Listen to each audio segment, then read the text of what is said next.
قربانی کا وقت، یعنی قربانی کب کریں گے؟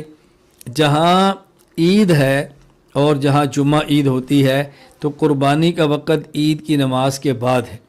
اگر ایسی جگہ پر جہاں عید یا جمعہ واجب نہیں، قربانی عید کی نماز سے پہلے بھی کرنا چاہے تو کر سکتے ہیں، لیکن جہاں عید کی نماز واجب ہے وہ عید کی نماز سے پہلے قربانی نہیں کرتی، اگر کر لی تو قربانی ادا نہیں ہوگی، عید کے بعد دوبارہ کرنی پڑے گی۔ امام فخر الدین حسن بن منصور المعروف قاضی خان وفات 592 ہجری فتاوی قاضی خان میں لکھتے ہیں بوقت الاداء لمن کان فی المصر بعد فراغ الامام من صلاة العید فإن صح قبل صلاة الامام او قبل ان يقعد الامام قدر التشہد لا تتم اضحیته فاما اہل السواد والقرى والرباطات عندنا يجوز لهم التضحیۃ بعد طلوع الفجر الثانی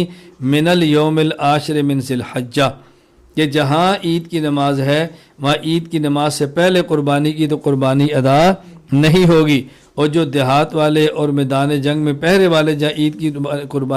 عید کی نماز نہیں، وہ طلوع فجر کے بعد اور 12 ذی الحج تک جب چاہیں قربانی کرنا چاہیں تو کر سکتے ہیں۔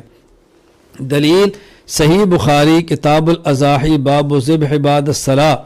حضرت براء بن عازب رضی اللہ عنہ فرماتے ہیں رسول اکرم صلی اللہ علیہ وسلم خطبہ دی اور ارشاد فرمایا